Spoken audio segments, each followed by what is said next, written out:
Teachers of Reddit, what was the worst child abuse or neglect case you've had? Story 1. In high school, I would work in the elementary school to help kids with homework and other stuff. The first couple of months, it was no big deal. And then I got out with a couple of special needs kids. More difficult, but it felt good to help them out. Until one day, this boy, we'll call him Frank, came in holding his arm. Now, Frank wasn't the smartest, but he was super nice and just wanted a friend. As we were starting our reading that day, I noticed Frank not being his normal self and started asking him if everything was alright. He told me his arm hurt, that he had hurt it at home last night. I looked at it and realized this kid had a broken arm. All day long he had been walking around in agonizing pain, and when I asked him why he didn't say anything, he told me it was because his parents didn't want him to. Luckily, the nurse made his parents take him to the hospital. The next day he was back with a cast. Made me feel so bad for him, and a little pissed at his teacher who had him all day and never even bothered to pay attention to him. Story 2. I once looked after a girl whose dad used to get her to help him with his penis juice, her phrasing, and I was asking what she was doing with her family for Christmas. She said she was really hoping to see her dad this year, and it absolutely broke my heart that she couldn't understand why what he had done to her was so bad. Also, I had to control myself whenever her mom came in, because when the abuse came to light, all she cared about was whether she would be going to jail since she'd known all along. I think about the girl at least once a week, and I really hope she has a happy and fulfilling life because she really deserves one. Story 3. When I taught English in schools in Japan, there were these two siblings who were neglected and abused pretty badly. The oldest girl would come in with her hair matted and tangled, would complain of headaches and dizziness because she hadn't eaten anything since lunch the day before. Her white uniform shirt was black with dirt, teeth rotting and falling out. The school tried reaching out to her mom, a single mom who worked nights at a cabaret, leaving her kids alone to feed and bathe themselves. But it just got worse. Child protection services isn't really a thing there, and when kids get taken away, they always just get thrown into horrible group homes with rampant physical and sexual abuse. So the school started taking care of her, washing her uniform when she was in gym clothes, saving lunch to give her breakfast, combing her hair, and washing her up in the nurse's office. Her younger brother started my last few months at the school, and he was just as neglected, but also physically abused by the mom's boyfriend who thought he was useless and stupid, and said so in front of teachers and him constantly. We just tried to monitor if he had any bruises or injuries, but the school was still convinced they could educate the parents on how to be better.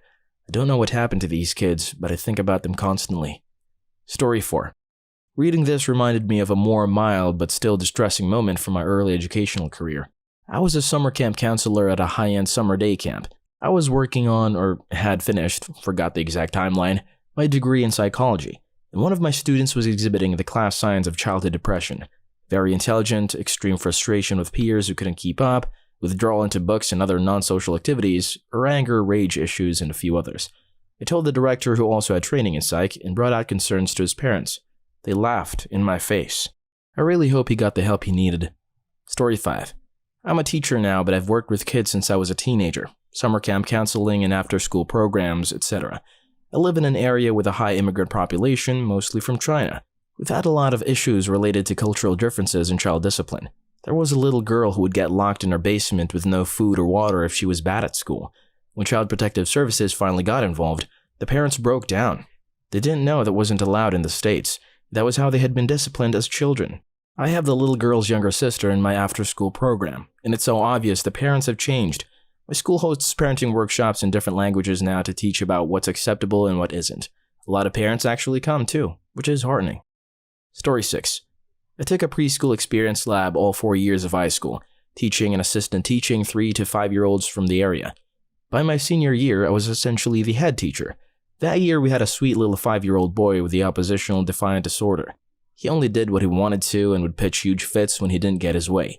The only way he would listen is if we had a certain interpreter from the special education department to show him pictures of the actions he should be following, i.e. sitting down, listening, washing hands, etc. The actual teacher of the lab only had the interpreter come in once, which kind of made me mad. Needless to say, this little boy had a lot of incident reports sent home with him. One day, the little boy had such a huge outburst, his mother was called to pick him up early. One of my co-teachers overheard his mother tell him, "You're the man of the house. You need to act like a man. And if you don't get your act straight, I'm sending you back to shoddy daycare across town," to her 5-year-old. My heart absolutely broke for that little boy that day. If his mom had the guts to tell him that in preschool, I can't even imagine how she spoke to him at home. Story 7. Oh Lord, I'm a new teacher, so it still surprises me when I see it. 2 that I recall vividly. Not strictly child abuse, but a messed up situation. I was a pre-intern in college teaching English to non-native speakers. I had the sweetest little first grader whose family was Cuban. We were doing a writing prompt about a time I was sick, and this little girl looks at me and matter-of-fact tells me about the time I hid under the table because the police were here and I vomited. I was so surprised I didn't even know how to react and fumbled for a second. I was 20 and had never been in the classroom before. I eventually asked why the police came and she told me, "Because mommy called them because daddy left a big bruise on her arm." Luckily, I found out from my lead teacher that dad was not in the picture anymore. I cried in my car after that day. Now I'm a first-year teacher in a middle school. I teach kids with autism, and their self-care isn't always great. I have some kids who come to school with the same shirt and pants for a week straight. In September, one of my kids had bed bugs for about a month straight. Story 8. When I was training, we had a student that had been dipped in boiling water by his mom when he was a baby. The only part of him uninjured was his foot, where she held him. Don't know how he survived. I also had a child who was now in a safe home, whose first memory was watching the sun rise and sat on a box of crackers that he couldn't reach. In some ways, his story was worse than the first. He was not removed from that home until he was 4 or 5. The dad would force him to watch his mom being punished by brutally raping her, while this child was forced to watch. The kid was adopted from a family, but still talked fondly about fishing with his real dad. Thank goodness for the patience of adopted families who refused to give up on him, no matter how often he tried to make them hate him. Saddest cases, to me, is unintentional abuse. Had a first grader who couldn't see. Finally, the school was able to get this kid glasses. The glasses were easily an inch thick. He was so blind. I was looking forward to giving them to this boy the day they come in. He never came back to school. Moved yet again. Third school in the first semester. No forwarding address and no school to send records and glasses to. Just sad. Not the most serious case of neglect, but had a huge negative impact on this kid. Their parents really didn't care about schooling enough to even get his records from his previous schools. Story 9. Worked in an English course school for very wealthy kids. There was this really tiny girl who was enrolled in our 3-year-old group. She was tiny even for a 3-year-old. Wealthy mom was always late to bring her. The girl always looked sleepy as heck and was always wearing weird clothes, like party dresses, as if the mom would just grab the first thing out of the girl's closet and make her wear it. Her hair was always a mess. Mom wouldn't pack her any snacks for break time except for a freaking tube of Mentos mint. That's what the girl would eat. The following year we found out that the girl was not really 3, but 5 years old. She was so small she could pass as a 3-year-old and then some. Very thin limbs and poor balance. Mom had deliberately lied about the girl's age for God knows what reason. We suspect it was to hide the fact that the girl wasn't developing or growing properly, probably because mom was too busy to feed her real food. We had a positive reinforcement system for homework. Every time a student brought back homework that was done properly, they'd get a golden sticker. Once they got 10 of those, they could get a small toy. School merchandising, though they were really cute. Kids were always psyched about getting the prizes. Homework for kids that age was ridiculously simple. Usually just a sheet of paper with a picture to color, or a connect the dots thing, a color by number, etc. The little girl would never bring her homework. We called mom, she said it was too much homework. She didn't have time to help the girl do it. Tried calling our equivalent of Child Protection Services, but much to my shock and dismay, they said they could only do something about it if the girl had bruises or marks of physical abuse. I shit you not. Then I stopped working there. I really wish I knew what happened to her and how she's now. Story 10. Had a quiet, small English language learner student, a 7-year-old Asian girl. I met with a few times a week trying to teach her English. She didn't show up a few times, so I went and inquired where she was. Her father had beaten her to death with a belt buckle. Mom knew it was happening and did nothing. By morning, she had died of internal injuries. Both parents went to prison. Story 11. The students I have to tend to be well taken care of physically, but emotionally and mentally they're not. We're trying to deal with huge percentages of students who have thought of self-harm, are highly anxious, and are not mentally healthy. I try to reach out to them all because it's so hard to know what's going on at home. I just hope that I can be a little ray of sunshine in their day and they might feel comfortable coming to me if they need help or encouragement. Cases that pop to mind are all the too often meetings where a parent is saying, in front of their child, that the kid isn't trying hard enough or he's broken in some way. The misunderstanding of mental health issues is common, but it's hard to hear a parent saying their child could choose to be a better student if they just try harder.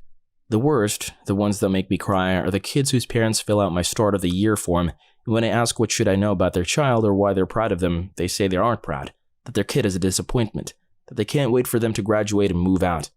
It breaks my heart. I had one girl in a survey tell me she just wanted to know for sure that her dad loved her.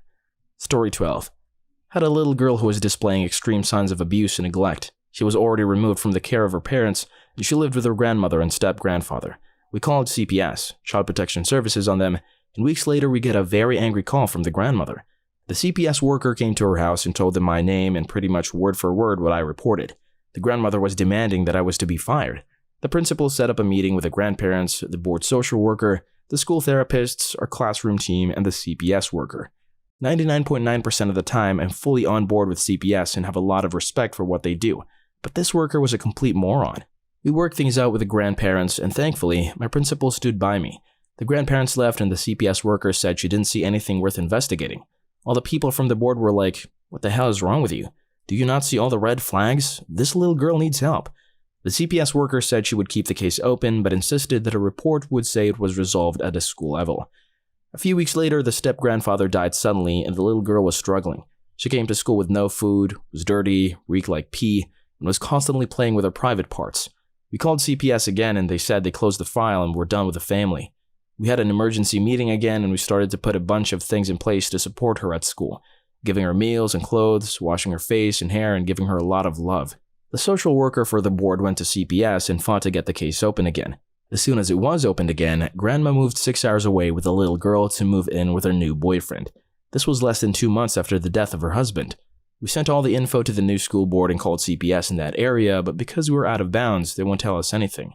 I pray every day for that little girl. Story 13.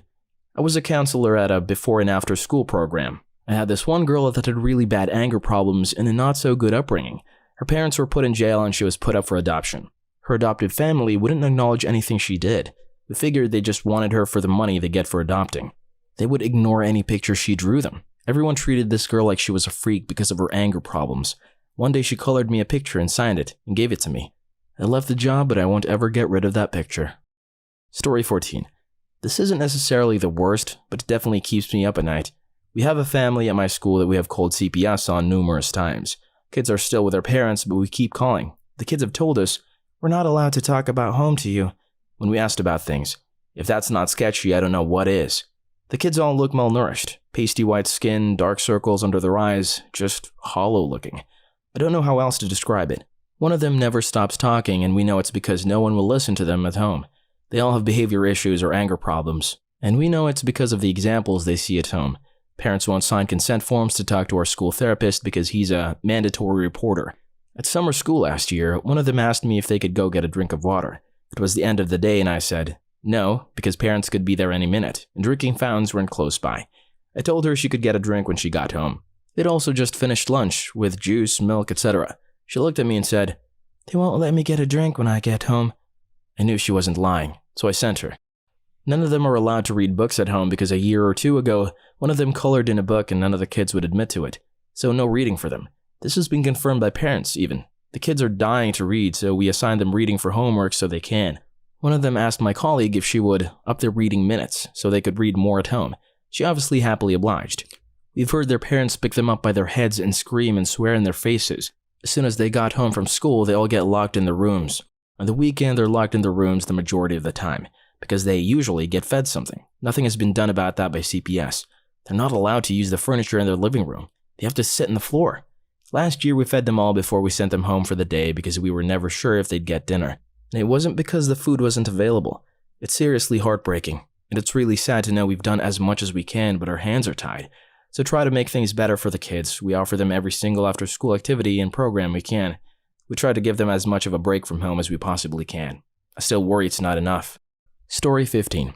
I volunteered at a small religious school in Central Africa when I was in high school. There was one kid who had an infection on his scalp. You could literally smell it and see the fungus and eggs of some kind whenever he was in the room. He could have been taken care of so easily when it started, but no one loved him enough to do it.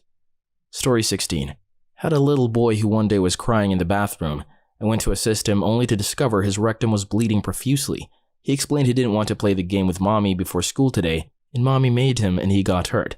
Not only did he have autism, but he had a small younger sibling who had no idea what was happening was not normal. We had to call CPS, but the mom still came to pick them up that day from school, and we couldn't stop her.